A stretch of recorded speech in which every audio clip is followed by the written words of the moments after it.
I found the message at 11:47 p.m. on a Tuesday.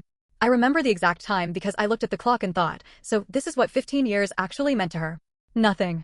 Absolutely nothing. It wasn't even addressed to me. That's the part that still gets me when I think about it too hard. It was a message she had written to someone else, someone I thought was my friend too, and she had left herself logged into my laptop. She didn't know I was home.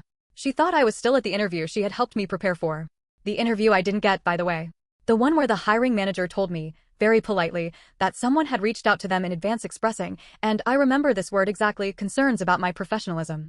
I stood in my kitchen in my coat, still holding my keys, reading those words on my screen. And something happened in my chest.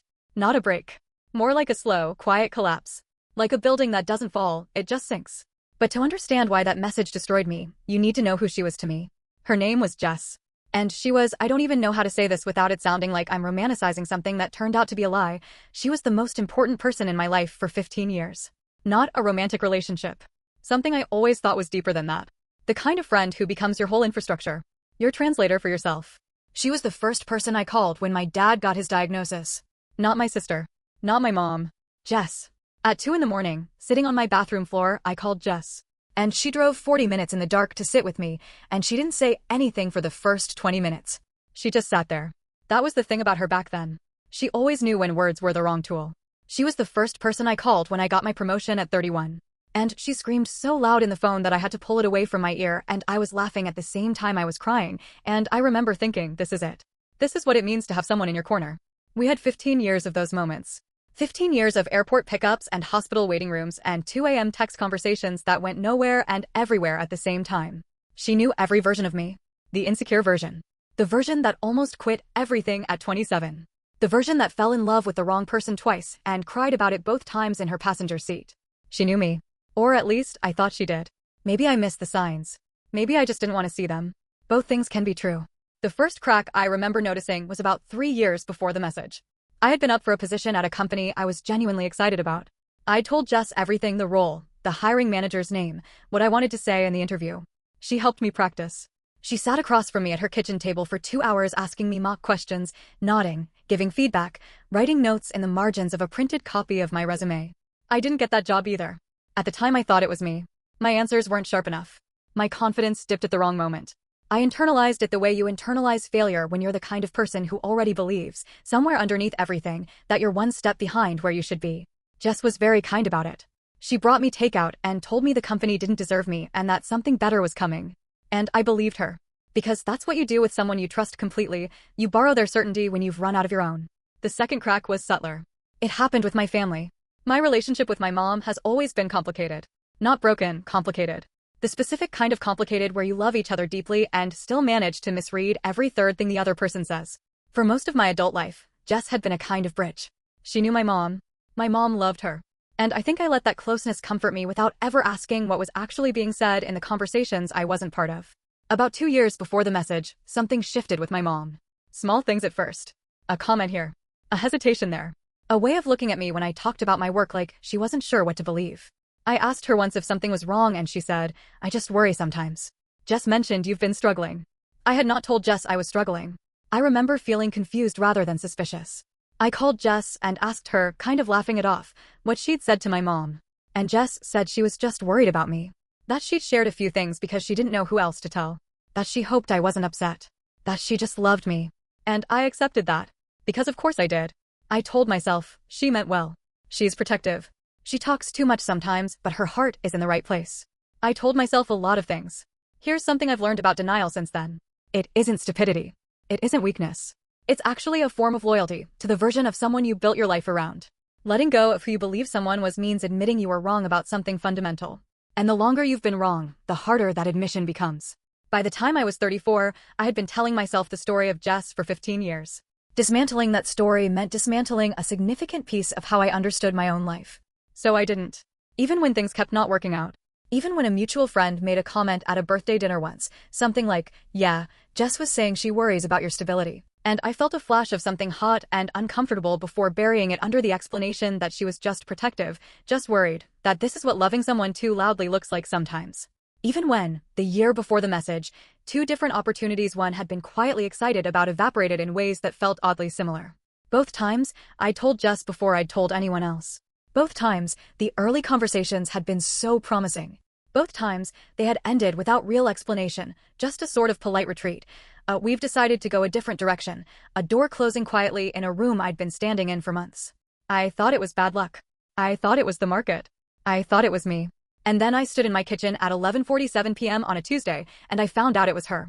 The message she had left open on my screen was to a woman named Claire, someone I considered a friend, someone in a professional circle we'd both moved in for years.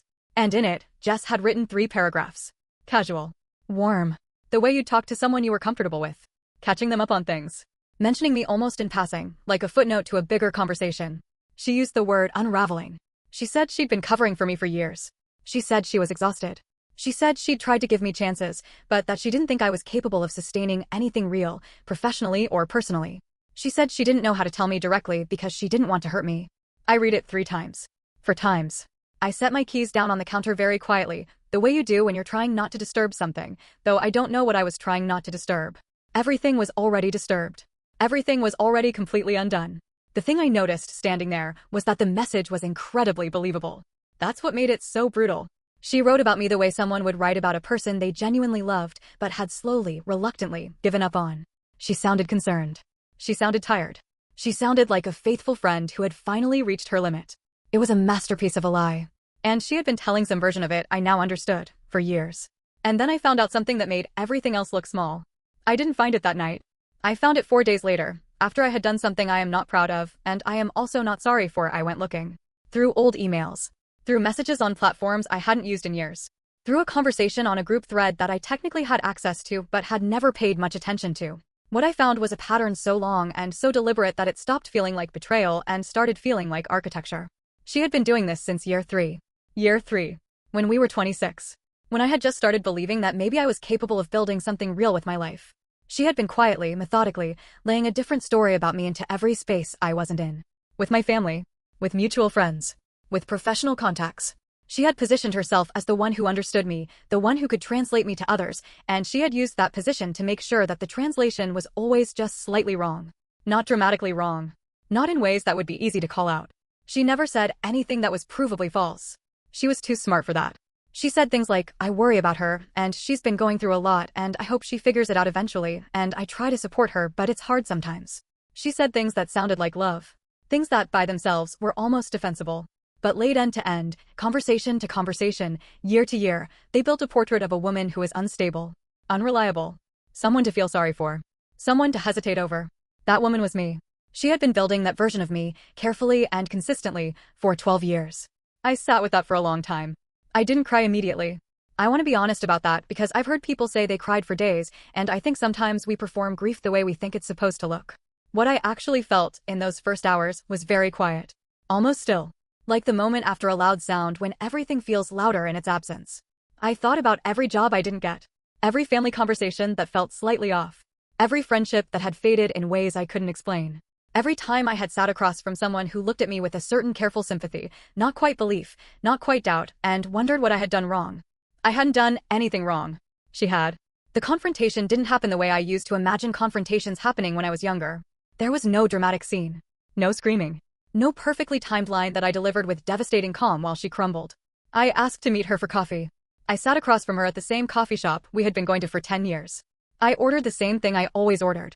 And I put my phone on the table between us with her message to Claire on the screen, and I said, I need you to read this, and then I need you to tell me the truth about how long this has been happening. She looked at the screen. And I watched her face do something I had never seen it do before. It went completely still. Not the stillness of innocence. The stillness of someone calculating. Someone who had spent years being fluent in other people's trust and was now trying to figure out how much I actually knew. She tried, at first. She started to say something about context, about how it wasn't what it looked like, about how she had been going through things herself and wasn't in the right headspace when she wrote it. She used the word spiraling. She said she was sorry I had seen it like that. And I stopped her. Gently. I said, Jess. I found the other messages too. The stillness again. And then, this is the part 1 replay, sometimes not to hurt myself, but because it taught me something, she cried. Real tears. And even then, even sitting across from everything I knew, I felt the old reflex rise up in me. The part of me that had spent 15 years responding to her pain by making it my job to fix it. I let the reflex come and I did not follow it. She didn't deny it. Not fully. She said she didn't know why she did it. She said she had always felt behind me somehow, and she knew that didn't make sense because I didn't feel ahead of anyone, and she knew it wasn't fair, but something in her she trailed off. She never finished that sentence. I don't think she knew how. I told her I didn't hate her. And I meant it. Hate requires energy I had already spent. What I felt was something closer to grief for a person who had never fully existed. A grief for 15 years of intimacy that had been, at least in part, a performance. I told her I didn't want to see her again. I left before my coffee got cold. I honestly don't remember the walk to my car. I remember sitting in the parking lot for a long time listening to the engine tick and thinking, what do you do now, with a life that has to be rebuilt from a story you didn't know was false? The aftermath was longer and harder than the confrontation. That's what nobody tells you. The dramatic moment is almost the easy part. It's what comes after that requires everything. I had to go back to certain relationships and understand them differently. My mom and I had a conversation that was overdue by years. She hadn't understood that what she thought was love from a worried friend had actually been a slow, steady drip of doubt. She cried. I didn't, which surprised us both. I think I had already done that part. Some friendships didn't survive the revision. A couple people had believed Jess's version of me for long enough that the real version was harder to accept. That hurt in its own specific way. Not betrayal exactly, more like discovering that the foundation of something was built on ground you hadn't checked. But some things were rebuilt too. I had a conversation with a former colleague who had once gone cold on me without explanation, and when I told her, carefully and without drama, what I had learned, she went quiet for a long time and then said, I think I owe you an apology. That conversation became something new. Something I hadn't expected. And slowly, not quickly, not cleanly, I started to understand what my life actually looked like without someone quietly editing it in every room I wasn't in. There was a job I went for, about 8 months after the coffee shop, and I got it. A real one. The kind I had been circling for years. And when the offer came through, I sat in the same kitchen where I had found that message, and I thought, this is what it feels like when no one is pulling the floor out from under you. I won't pretend I'm completely over it. I don't think that's a real destination. Some mornings I'll catch a song we both loved or drive past a restaurant we went to 100 times and feel something that doesn't have a clean name. A kind of double grief for the friend I lost and for the friend who never quite existed. Both losses are real. Both of them are mine to carry. But I'm free. And I don't say that word lightly. I spent a long time not knowing how much of the weight I was carrying was weight I had actually earned. Now I know. And the difference between a load you own and a load someone else put on you without your knowledge, that difference is everything. Maybe you're watching this and you recognize something. Not the exact story, yours is yours and mine is mine. But maybe you recognize the shape of it. The way you kept explaining away the small things because the big thing, the idea that someone you loved that deeply could be doing this deliberately, was just too big to look at directly. Maybe you missed the signs. Maybe you just didn't want to see them. That's not weakness. That's what love does when it hasn't learned yet that it also needs to protect itself. If anything I just said found you somewhere real, subscribe to this channel. Every week there's another story. Real people, real betrayal, real recovery. People who lost things they thought were permanent and found themselves on the other side, still standing. You are not alone in this. These stories exist because they happen every day to people who trusted completely, who loved without limits, who never thought it would be them sitting in a parking lot trying to figure out what to do next. I'll be here. Every week. With another one. And if there's one thing I've learned from my own story, and from every story I've come across since, it's this: the truth always finds a way out. Always. Sometimes it takes 15 years. Sometimes it takes a message left open on a laptop on a Tuesday night. But it comes. Subscribe. And I'll see you next week.